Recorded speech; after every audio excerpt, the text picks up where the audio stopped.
Hey there everybody, it's Mark Crilley. I'm back with another How to Draw video. Today we're going to be learning how to draw braids. Now I did a video on this topic about 5 years ago. It was all in black and white. This time the finished illustration is going to be full color. So let's go ahead and jump into it. I'm going to draw a couple of lines here just to get started that show the outer contour of the braids, and it's really nothing more than just slightly diagonal lines. You know, as braided hair tends to taper towards the tail at the end of it. And really what I'm focusing on is a system for drawing the braided hair that keeps it simple and stops you from getting confused as to where the various lines go. Now what I've come up with is a system that starts, it's sort of built out of a series of check mark shapes, if that makes sense. When you think of a check mark, like when someone goes like that, and they do, it's a little shorter on one side, longer on the other. And that's what you need to think of in terms of the shapes that you need for doing my system anyway, for drawing braids. So you can see each one is a little bit longer on the one side, over here namely, than on this side. And as it goes down, you might want to have them get a little closer together. I mean, these individual lines are more widely spaced at the top, where the hair is sort of thicker, and then gradually getting smaller as you reach the bottom. Once you've got those check mark shapes in place, it becomes a pretty simple matter of taking this line over here, the sort of shorter line, and extending it past, like that. And I'm going to do it again up here. And each time that you extend that line, you can already see it's starting to look a little more like braided hair, isn't it? And then it's a matter of taking these outside contours and beginning to curve them. So I'm going to take one of them and have it sort of curve around, like so. I'm going to go ahead and do that with all of these shapes here. Oh, there goes the dog again. Did you guys hear that? That's my corgi, Joy. Lately she seems to want to be a part of my videos. And who am I to stop her? So you can see me sort of curving this line in. Each one of these things that was sort of boxy shaped begins to curve in, like so. What's with the like so? Today I keep saying like so. And doing the same thing over here. This whole first part can quite easily be real time.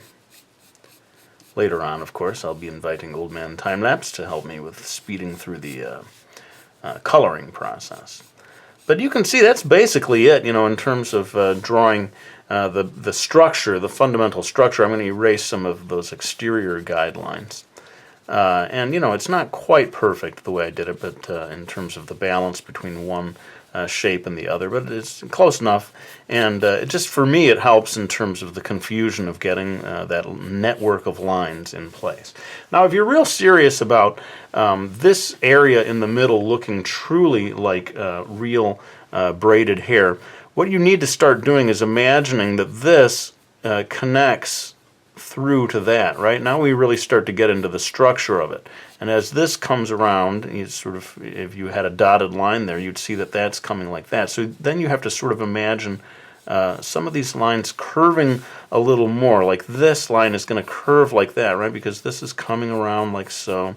And you start to, at this point, really understand them as individual streams of hair, I guess you could call it, if you're crazy like me and you use the word stream for hair. There's no one to stop me. I'm in charge of my own video.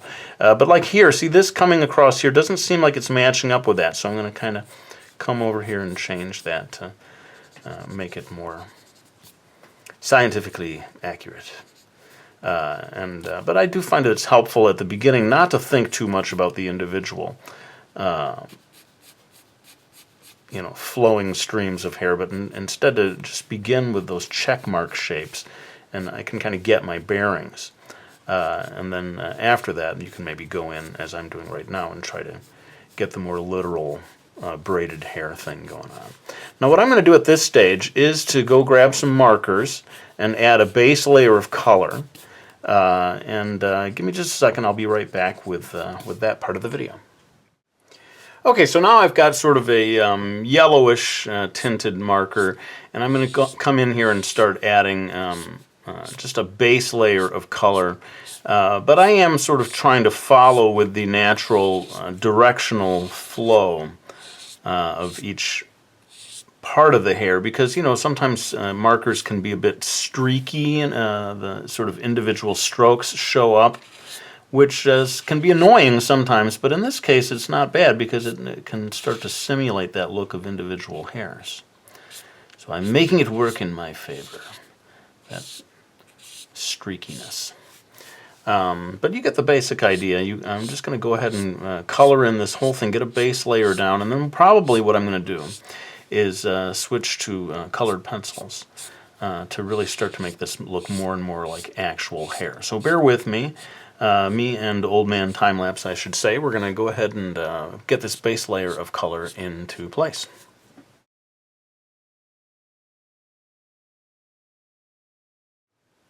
Alright, so now I've grabbed a bunch of colored pencils, various shades of brown, and I'm going to go in and start adding just a little bit more texture to this hair. Now you saw that I, even in the marker stage, I was going back in again and getting a kind of a linear quality, a sort of deliberately linear quality to the coloring there. And you know, people who are really good at markers, they could create all these effects with just markers. But not me. I'm not that good with markers. I need to turn to my colored pencils, my little troupe of colored pencils, to help me complete the job. I just find that, well, you know, for me, markers are great for that base color. Getting a good solid base color at the bottom, sort of first layer of the illustration. And then colored pencils, I think, are awesome for fine-tuning, detail, lines, all this other stuff. So I try to, you know, I do a lot of mixed media just based on what comes easiest to me from each type of drawing tool. But you can see, again, just sort of as long as you've established that initial directional flow, now you kind of get into a tricky thing where this, again, we're supposed to be able to imagine this flowing around, you know. So I'm even looking at it now and thinking, hey, why don't I sort of erase what I was doing there and try to stay a little more focused on the direction that this would be flowing, right? It's got to get a kind of come around a tight curve there for us to believe that that is the same stream. Is that the word I was using? Same stream, rivulet of hair flowing down the braided mountain of hair.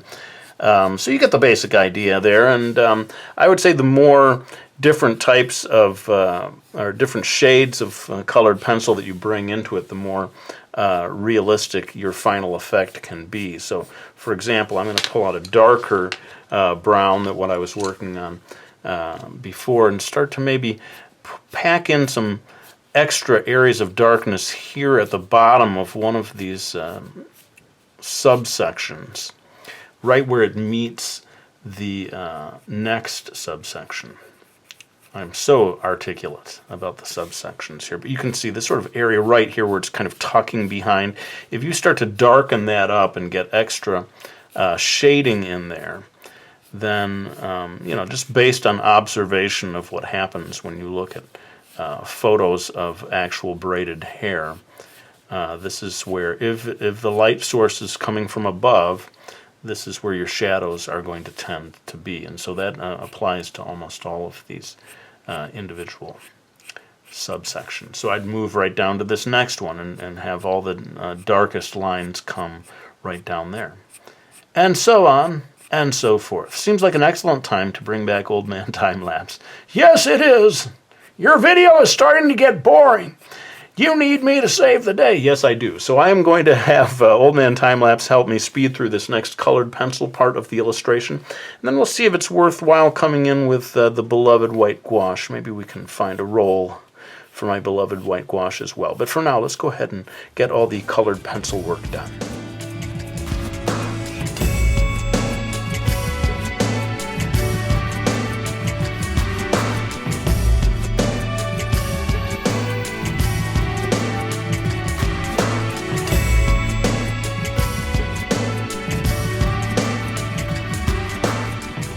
Alright, so that kind of takes care of the shading. One thing I noticed as I went along, it's helpful in this area as well, just underneath each section, I guess, as it curves underneath, that getting a little bit of darkness right in there, I think, can help to sort of sell the idea of these interlocking streams of hair. And now it is time for me to turn to my beloved white gouache, which is an opaque white paint. Should be available at any craft store near you. And I'm going to go ahead and mix just a little bit of water in. And what I do is kind of weird. I don't think it's the way you're supposed to. But I just put a little water right in here to the top of the tube and use that as my area of getting the right consistency.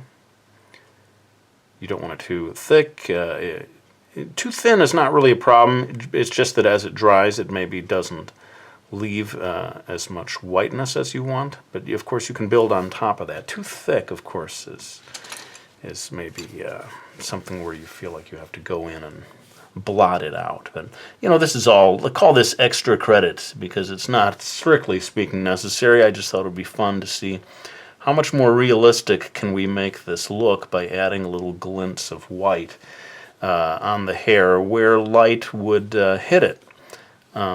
Again, light coming from above. And, you know, whatever you can do to add variety to the types of color in an illustration, I find makes it look increasingly realistic. Whereas if there's only one shade of color, it tends to look more and more flat. See here it's coming out a little too thick. I might have to mix in just a bit more water. But you get the basic idea. This is another one of these ones where I'm going to have to enlist the talents of old man time-lapse to stop me from turning this into a long, boring video. But I did want to show you what I was doing to achieve this final effect. Mostly the glints of light I feel would occur near the top of each one of these sections. And I'm going to go ahead then and using time-lapse complete this section, and then we'll be back with a few final words.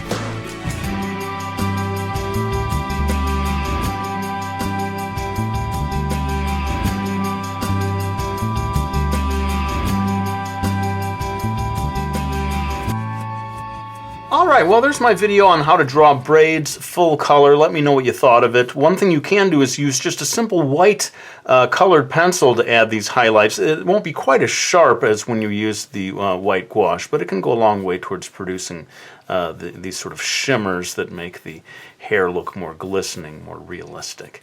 But for now, I want to say thank you to anyone who has supported me by getting any of my books, like Brody's Ghost, my graphic novel series, now complete in a single book. We've got the Realism Challenge, my book on hyper-realistic illustrations, and of course my very latest book, Chibi. So grateful to those of you who have supported me by picking up this book.